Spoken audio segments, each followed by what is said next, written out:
Medyada babamla ilgili çıkan haberlere bir cevaben konuşmak istedim. Babam bu bazı haber ajanslarının yani babam hakkında yazdığı başlığa yani kendilerini çok utanmaları lazım. Yani sorup sormadan neyin ne olduğunu bilmeden yaptığı haberleri yani kınıyorum. Hani bir arayıp sormak lazım, araştırmak lazım değil mi? Bir haberi yapmak için. Cinsel istismardan değil, erken evlilikten dolayı yani benim kardeşimin erken evlendirilmesinden dolayı babam bu cezayı yedi. Benim eniştem de cezaevinde. Bu olaydan dolayı çocukları var, resmi nikahı var.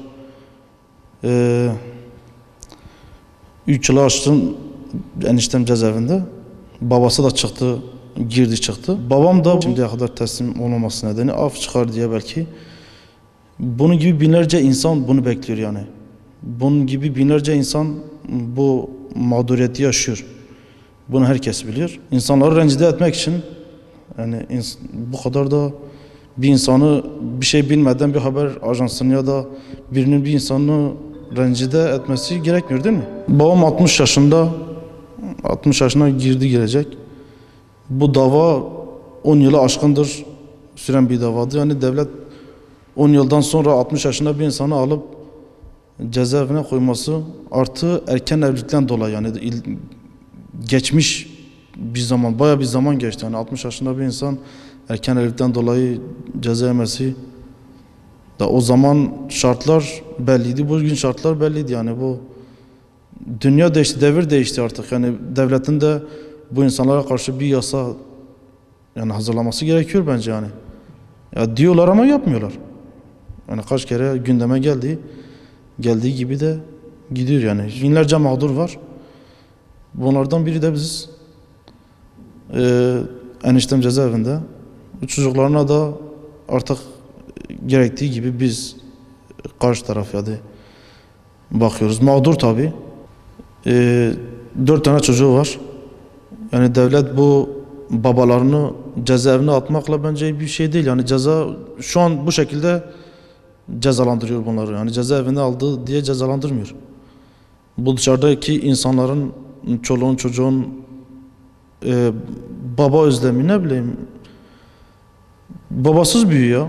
3-4 yıl, 5 yıl her neyse çocuk babasını görmeden yani cezaevine görüşe gidip ne kadar insan babasını tanıyabilir ki ya da çocuğu ne kadar bir verimli bir şekilde büyütebilirsin. Yani bu mağduriyet devlet bu şekilde anne baba aileyi her bir şekilde cezalandırıyor yani bu şekilde cezalandırıyor. Yani ceza babaya ceza verildi diye cezaevine götürüldü diye cezalandırılmıyor yani. Bu çocuklar okul ihtiyacı.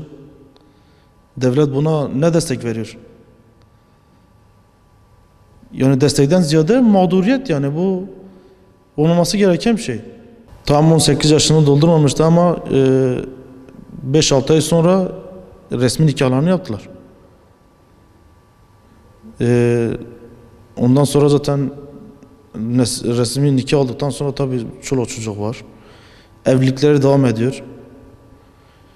Ondan sonra artık devletin bu insanları cinsel istismarla aynı keseye koyması çok büyük bir yanlış. İnsanları ancak bu kadar daha fazla rencide edebilir bir insan. 60 yaşında bir insanı bugün sen erken evlendirdi diye kalkıp cezaevine atıyorsan kabullenecek bir şey değil ya, kabullenmiyor insan. Mağduriyettir. İnsanın psikolojisi. Yani bu evlilik normal bir evlilik nasıl yapılıyorsa isteme ve resmi, işte nişanı, düğünü her bir şekilde Allah'ın emriyle gelip istendiği. Artık bunların bizimle bir yakın akrabalık bağı da yok.